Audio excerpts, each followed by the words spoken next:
Bienvenidos a este nuevo espacio de encuentro con Dios a través del estudio de su palabra.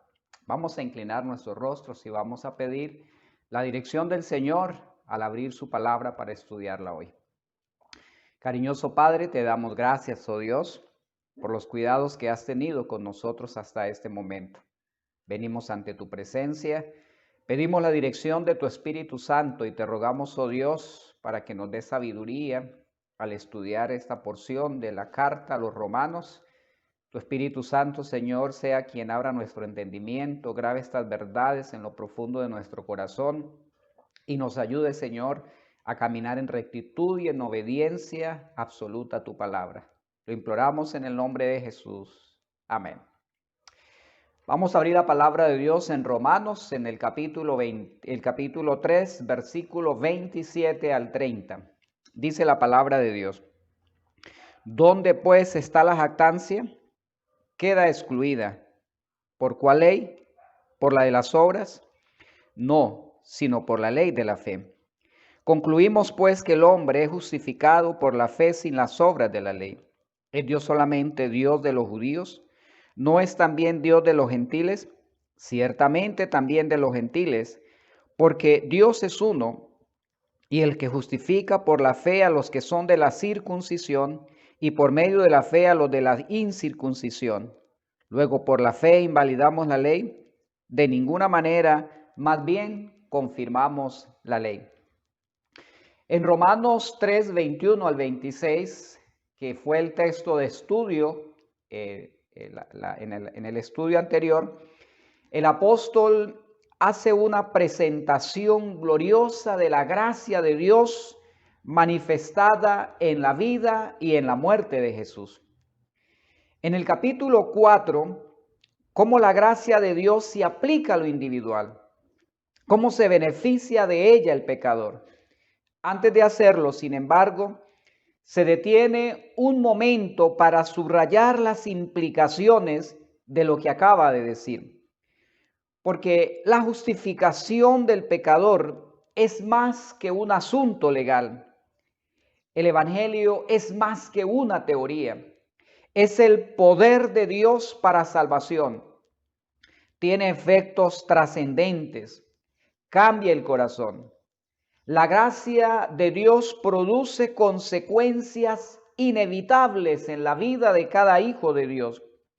Y esas consecuencias son también visibles. ¿Cuáles son entonces, según el apóstol Pablo, los resultados de la gracia de Dios aceptada en la vida del ser humano? Vamos a analizar tres aspectos importantes cómo se manifiesta la gracia de Dios en la vida de cada uno de sus hijos. Hemos titulado el tema de hoy Consecuencias de la gracia. ¿Qué es lo que realiza la gracia en la vida de los seres humanos? Vamos entonces a analizar de esas tres, vamos a comenzar a analizar la primera. La gracia de Dios, entonces, de acuerdo a lo que el apóstol Pablo va a desarrollar en estos versículos que hemos analizado, que hemos leído, comienza diciendo que la gracia excluye toda jactancia. Versículo 27 dice: ¿dónde pues está la jactancia? Queda excluida. ¿Por cuál ley? ¿Por la de las obras? No, sino por la ley de la fe. Entonces es interesante que el apóstol Pablo comienza presentando que la gracia excluye toda jactancia del ser humano. El evangelio de la gracia de Dios no deja ningún lugar para la jactancia del hombre. No podemos exaltarnos a nosotros mismos, no podemos atribuirnos ninguna gloria en ese proceso de la salvación, porque el hombre, de acuerdo a lo que Pablo ha desarrollado, no contribuye en lo más mínimo en el plan elaborado para la salvación. Recuerda que la vez pasada mencionábamos que ese plan fue establecido por Dios, fue diseñado por Dios, y en ese plan el hombre no tenía ninguna participación. Cuando Dios liberó al pueblo de Israel de la esclavitud egipcia, en momentos en que se encontraba frente al Mar Rojo, el Señor les advirtió lo siguiente. Miremos lo que dice Éxodo en el capítulo 14 y vamos a leer el versículo 13 y 14. Éxodo 14 y vamos a leer el versículo 13 y 14. Dice: Moisés respondió al pueblo: no temáis, estad firmes y ved la salvación que Jehová os hará hoy. Porque los egipcios que habéis visto no lo volveréis a ver nunca más. Jehová peleará por vosotros y vosotros estáis tranquilos. Vamos a analizar este momento importante y trascendente en la vida del pueblo de Israel, que nos ilustra el proceso del plan de la salvación. Notemos que el pueblo de Israel estaba esclavo en Egipto. Dios intervino para liberarlos. Ellos no tenían ninguna fuerza, no había ninguna capacidad humana para liberarse de la esclavitud en la que se encontraban, ya que los egipcios para aquel entonces era una nación poderosa, era un imperio poderoso, y los israelitas eran un pueblo de esclavos, sin entrenamiento militar y sin armas. Pero Dios intervino para liberarlos de la esclavitud de egipcia a través de milagros y extraordinarias potestades que hizo. Ahora ellos van libres camino hacia la tierra prometida. Ahora se encuentran en un gran dilema. Detrás de ellos hay un ejército armado, un ejército poderoso que viene para destruirlos. Al frente se encuentran con el mar. ¿Cómo poder enfrentar a un ejército, como lo mencionamos anteriormente, sin entrenamiento militar, sin armas? Un pueblo acompañado de niños, de mujeres, hacerle frente a un ejército entrenado para la guerra. No había posibilidades, ellos no podían hacer nada para liberarse o para ganar esa victoria. Ahora, ¿qué podían hacer para poder cruzar a través del Mar Rojo? Humanamente no había nada que hacer, ellos estaban impotentes, estaban totalmente vencidos, pero allí intervino el poder de Dios. Fue el poder de Dios el que abrió las aguas y ellos pudieron atravesar en seco. Por eso en el versículo que acabamos de leer, dice: Moisés respondió al pueblo: no temáis, estad firmes y ved la salvación que Jehová os dará hoy. Porque los egipcios que hoy habéis visto no los volveréis a ver. Nótese que la salvación la dio Dios. Fue el poder de Dios el que intervino. Ellos no tuvieron que hacer nada. Sencillamente lo único que tuvieron que hacer fue responder positivamente a la intervención poderosa de Dios. Pero no aportaron nada en ese plan extraordinario de Dios para liberarlos de la esclavitud egipcia y conducirlos entonces a la tierra de la libertad.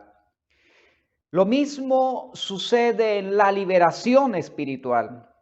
Dios ha peleado por nosotros. Él ha derrotado al enemigo. Fue Jesús el que hizo frente a la serpiente y aplastó definitivamente su cabeza mientras pendía allí en la cruz del Calvario y se erguía como el vencedor en la contienda contra el pecado. El hombre no ha contribuido absolutamente en nada para el rescate humano. La jactancia está estrechamente relacionada con el orgullo, que es la mayor manifestación de los efectos del pecado. Es interesante que cuando nosotros analizamos, este es uno de los grandes pecados, el orgullo, el que ha traído consecuencias desastrosas para la relación del ser humano con Dios, para las relaciones interpersonales. El pecado trastornó la obra creadora de Dios y ese pecado hizo al hombre egoísta y centrado en sí mismo. El ser humano por naturaleza no se preocupa sino su propio bienestar. Lo mejor lo quiere para él. y no le importa a quién tiene que pisotear para alcanzar sus logros y para alcanzar sus propósitos. El orgullo sacó a Dios del corazón del hombre y entronizó al hombre en su corazón. Fue el orgullo donde echó sus raíces el primer pecado. En el ambiente de la santidad y de la perfección, la palabra de Dios registra que en el ser perfecto, que había sido creado como el sello de la perfección, fue el orgullo lo que ocasionó la caída de este ser exaltado. Isaías en el capítulo 14 y el versículo 13 y 14, dice la palabra de Dios: tú que decías en tu corazón, subiré al cielo, en lo alto, junto a las estrellas de Dios levantaré mi trono, en el monte del testimonio me sentaré, en los extremos del norte. Sobre las alturas de las nubes subiré y seré semejante al Altísimo. Es la manifestación del orgullo de aquel que había sido creado para la gloria de Dios, ahora quería la gloria para él. Quería elevarse por encima de las alturas y quería ocupar un lugar preeminente en el gobierno que Dios había establecido. Quería ser igual a Dios. Quería recibir la adoración, quería recibir la alabanza. Y la raíz de todo este problema, dice la palabra de Dios, fue el orgullo. Se enalteció tu corazón a causa de tu orgullo y caíste. Así que el orgullo es uno de los pecados que se yerguen como el más grave de todos. De igual manera, ocurrió en el Edén. El pecado entró cuando Adán y Eva fueron tentados a ser semejantes a Dios. Recuerda que la serpiente le dice: no moriréis, por el contrario, seréis iguales a Dios, conociendo el bien y el mal. Eso está registrado en Génesis 3:5. Y el orgullo que empezó a producirse en el corazón de Adán y de Eva, soñaron con ser entonces iguales a Dios.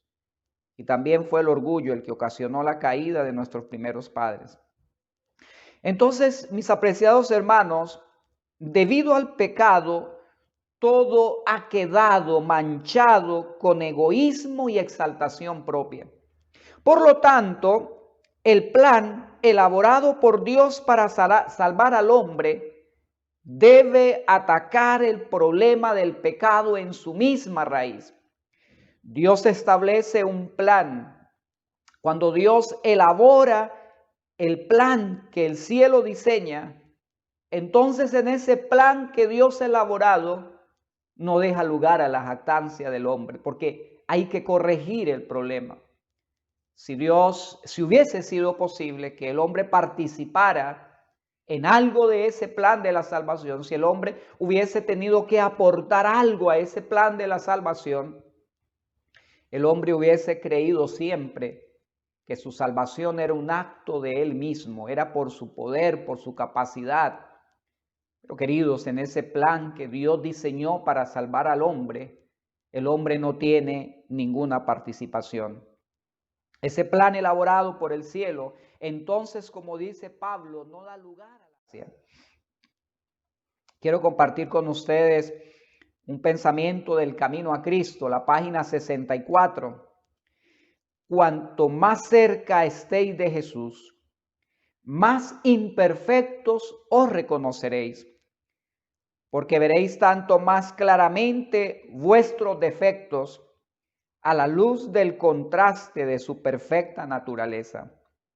Esta es una señal cierta de que los engaños de Satanás han perdido su poder y que el Espíritu de Dios os está despertando. Es interesante la manera como Elena de White describe la condición del ser humano cuando se coloca en contraste con la perfección de Dios, con la santidad de Dios.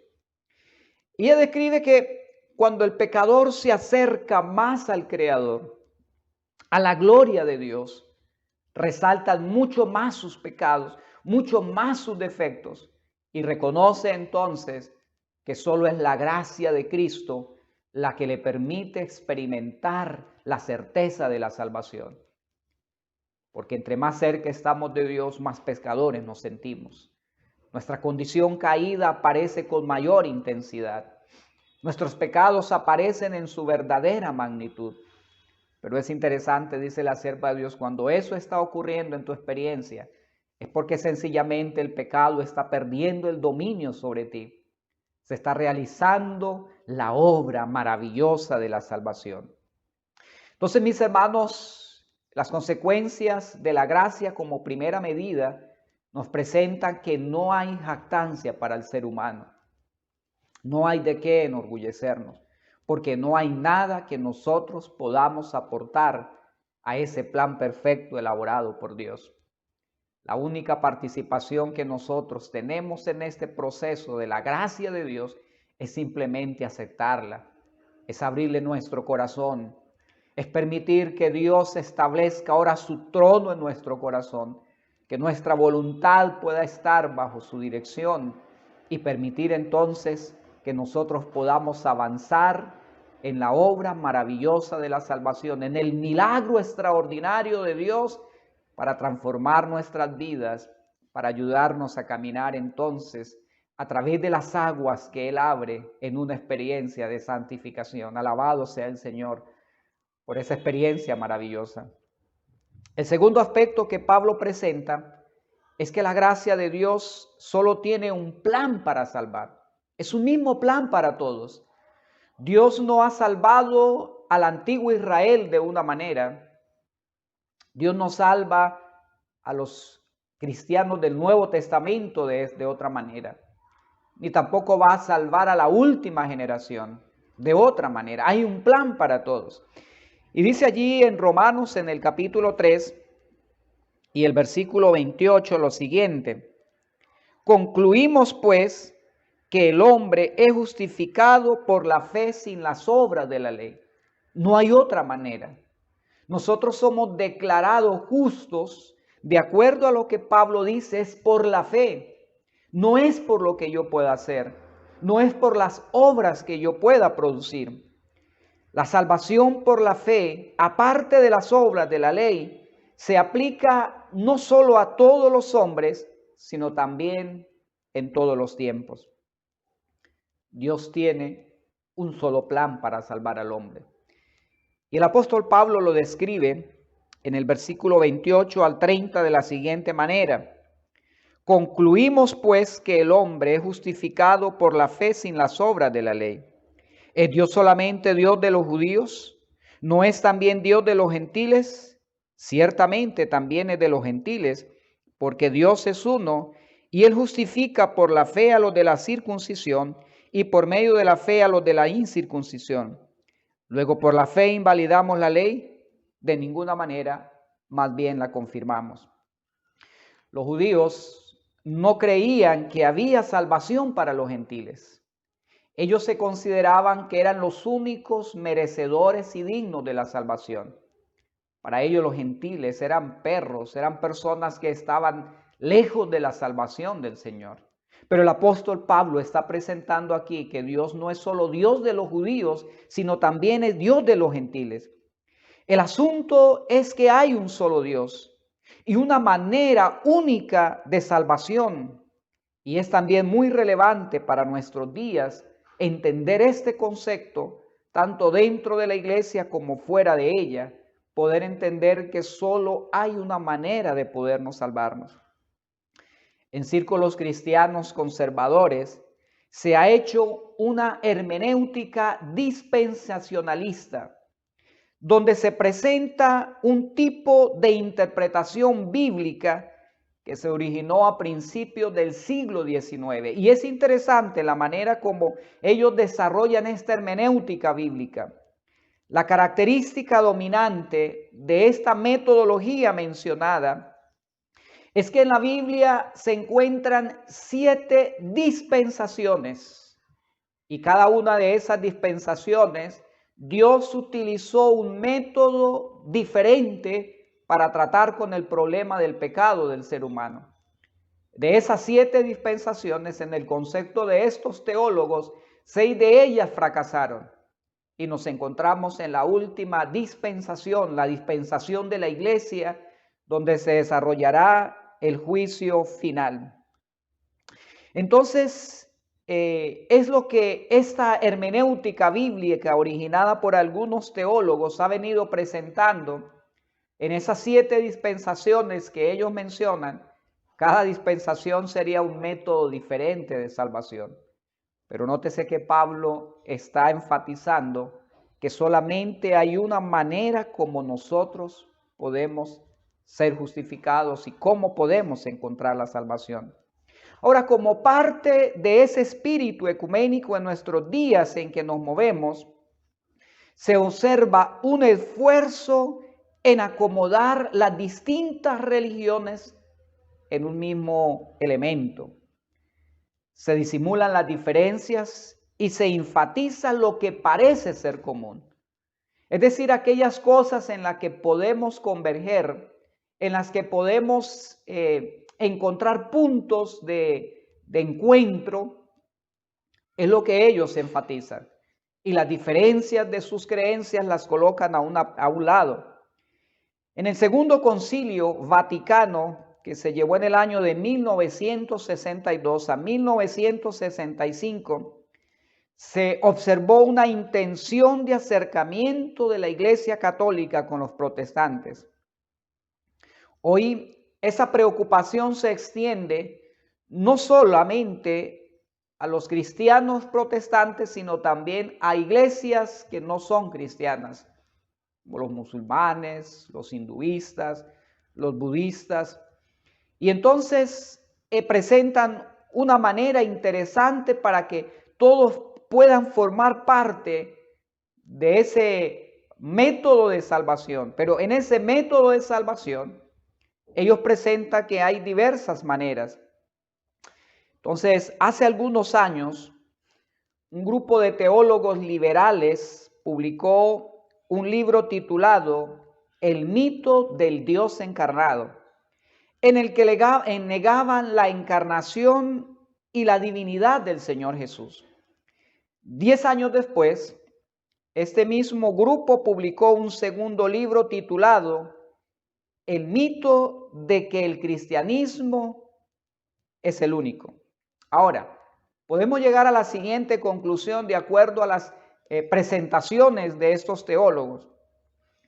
Si Jesús no es único, entonces tampoco la religión cristiana. Por lo tanto, Mahoma y Buda fueron buenos hombres fundadores de religiones. Así que como Dios se manifestó en Jesús, de acuerdo al concepto de estos teólogos, lo hizo también en estos hombres sobresalientes. En un sentido, los grupos son diferentes porque mira cómo razonan ellos. Ascienden al cielo por diferentes caminos, participan de diferentes experiencias, pero Dios los ama y todos son igualmente sus hijos. Es decir, en este concepto no hay un solo método de salvación. Cada uno asciende por caminos diferentes, pero todos van hacia el cielo. Y mira que es interesante que este concepto está tomando fuerza en nuestros días. Recientemente, en una de las alocuciones de Francisco, presentaba un video donde hablaba que Dios amaba al musulmán, y es cierto, pero presentaba que no debiéramos mirar las diferencias, sino debiéramos centrarnos en aquellas cosas que nos unen para encontrar la paz y la unidad en medio de un mundo de caos. Es decir, no importa finalmente qué crees, no importa cómo te relacionas con Dios. Lo importante finalmente es que tú puedas entender que hay diferentes caminos y que todos vamos finalmente siendo dirigidos por Dios. Pero sabe, el apóstol hace claro que antes de la cruz y después de la cruz solo hubo un método de salvación. Y ahí en el versículo 30 lo dice, porque Dios es uno y Él justificará por la fe a todos los de la circuncisión y por medio de la fe a los de la incircuncisión. Así que el único método seguro, fidedigno, que el hombre puede encontrar para su salvación es el método de la justificación por la fe, la aceptación de la gracia del Señor. Reconocer que Dios dio a su Hijo por amor y que cuando Él murió en la cruz del Calvario, lo hizo para reconciliar al hombre con Dios, lo hizo para pagar la deuda que el hombre tenía con Dios y lo hizo para ofrecer una obediencia perfecta a una ley perfecta que el hombre no hubiese nunca podido cumplir. Ese es el único método del Señor. Y entonces esto nos lleva al tercer aspecto. Ahora entonces Pablo establece la ley. Romanos capítulo 3, versículo 31. Luego por la fe invalidamos la ley, de ninguna manera, más bien confirmamos la ley. Pablo se anticipa a todos aquellos que puedan sacar conclusiones equivocadas. Establece que la fe no anula la ley, sino que antes la confirma. Y este es otro concepto interesante que se mueve en el mundo cristiano. Y es el hecho de que la fe anula la ley, que la ley quedó clavada en la cruz, porque somos salvos por la fe. Pero es interesante que Pablo está presentando, luego por la fe invalidamos la ley, y dice de ninguna manera, antes la confirmamos. En esta sección de Romanos que estamos estudiando, el énfasis no es la santificación, porque este tema va a ser abordado más adelante por Pablo. En este momento lo que él está interesado es cómo el hombre puede ser justificado delante de Dios. Y recuerden que justificar significa declarar justo, inocente. Es decir, sus deudas con el cielo quedan canceladas. Eso es lo que Pablo está desarrollando en estos capítulos. ¿Cómo puedo yo ser declarado justo delante de Dios? El crecimiento en la gracia, esto va a hablar más adelante. Él va a abordar el tema de el crecimiento, la madurez y el desarrollo de la vida cristiana manifestado en una vida de obediencia y de santidad. Es un tema que Pablo va a desarrollar más adelante. Ahora está simplemente explicando cómo se justifica el hombre, cómo se apropia de esa justicia que Jesús está proveyendo para cada uno de nosotros. Y entonces Pablo dice que es por la fe. La ley no interviene, no es por obra, dice el apóstol Pablo, es aparte de la ley. Pero eso no quiere decir que Dios no espera obediencia de sus hijos. Dios no va a salvar a personas en rebeldía y desobediencia a sus leyes. Pero es interesante que, como lo vamos a notar más adelante en nuestro estudio de Romanos, la misma justificación por la fe, la misma gracia es la que nos habilita, nos capacita y nos da el poder para poder rendir una obediencia a Dios, para poder conformar nuestra vida a una ley que es santa y perfecta. Si la ley pudiese ser echada a un lado, la cruz no hubiese sido necesaria. ¿Saben? La mayor evidencia de la existencia, perpetuidad de la ley de Dios es la misma cruz.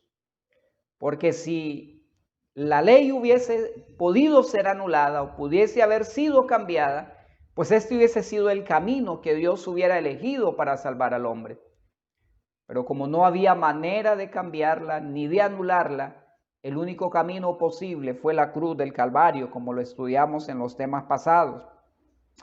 La cruz es la mayor evidencia de la inmutabilidad de la ley de Dios. El deseo de todas las gentes, en la página 711, presenta lo siguiente. Si hubiera sido posible que la ley fuera cambiada o abrogada, Cristo no habría necesitado morir. Jesús recalcó esta verdad tan clara que nadie debiera confundirse. Y en palabras de Jesús en Mateo, en el capítulo 5, versículos 17 y 18, el Señor Jesús presentó una verdad fundamental relacionada con la ley. Dice allí la palabra de Dios en Mateo capítulo 5, versículos 17 y 18. Dice lo siguiente: no penséis que he venido a abolir la ley o los profetas. No he venido a abolir, sino a cumplir. Porque de cierto digo que antes que pase el cielo y la tierra, ni una jota ni una tilde pasará de la ley hasta que todo sea cumplido. Así que en palabras del Señor Jesucristo, Él no vino a cambiar la ley, no vino a abolirla, vino a cumplirla. Debido al pecado del hombre, con sus consecuencias debilitantes, Dios no podía entonces pedirle al hombre que demostrase su obediencia y la seriedad de sus intenciones, obedeciendo perfectamente su ley, cosa que hubiese podido hacer antes del pecado, pero no en su condición caída. En la condición caída el hombre estaba imposibilitado para rendir esa obediencia perfecta, por lo que hizo un plan basado en la fidelidad no del hombre, sino en la fidelidad de Jesucristo. Recuerda que el apóstol Pablo había mencionado eso en Romanos en el capítulo 3 y el versículo 22. La justicia de Dios por medio de la fidelidad de Jesucristo para todos los que creen en Él, porque no hay diferencia. Así que ese plan precioso y perfecto de la salvación, ese plan de justificar al hombre, no pudo basarse en la fidelidad del hombre, porque el hombre nunca hubiese podido rendir una obediencia perfecta, que era lo que se requiere para entrar al cielo. Entonces ese plan se basó en la fidelidad perfecta de Jesucristo. Él vino a esta tierra y cumplió la ley de una manera perfecta.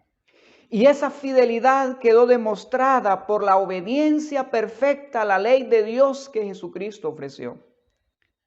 Desea toda la gente en la página 711 dice lo siguiente: por su vida y muerte, Cristo demostró que la justicia de Dios no destruye su misericordia, que el pecado podía ser perdonado y que la ley es justa y puede ser obedecida perfectamente. Las acusaciones de Satanás fueron refutadas. Qué interesante este pensamiento, ¿no?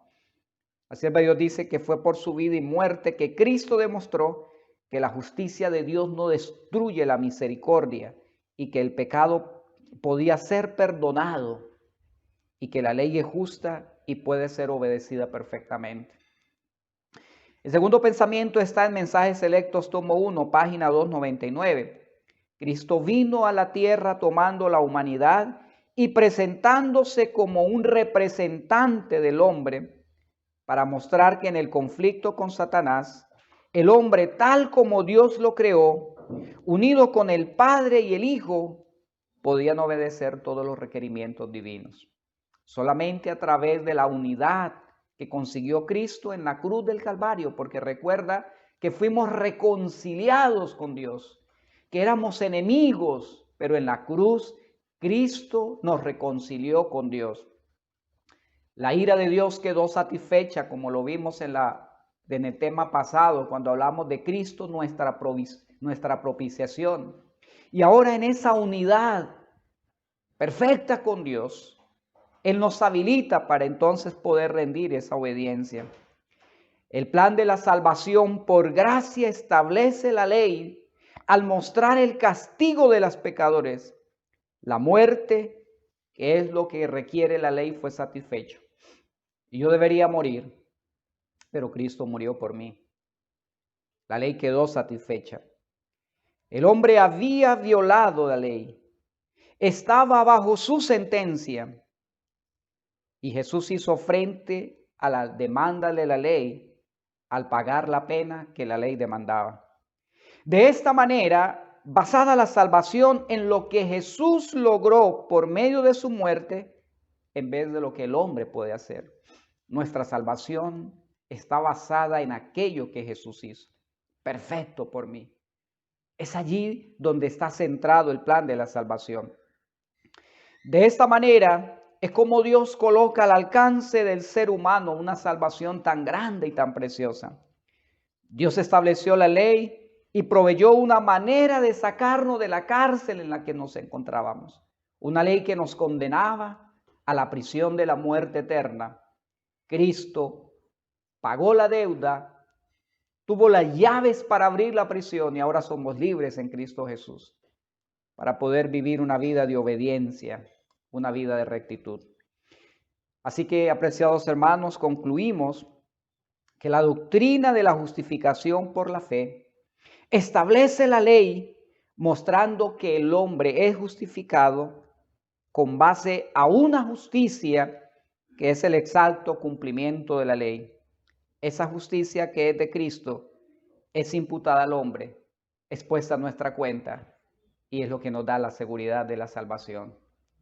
Hoy podemos acercarnos al Señor para con corazones agradecidos, corazones llenos de gratitud y de amor, demos gracias a Dios por ese plan maravilloso de la salvación, por la seguridad que en Cristo todos somos familia, somos reconciliados con Él y ahora somos hijos de Dios y que podemos experimentar el gozo de la salvación, la certeza de la salvación y continuar avanzando cada día en ese camino extraordinario que nos conducirá finalmente un día a estar viviendo con Él por los siglos de la eternidad.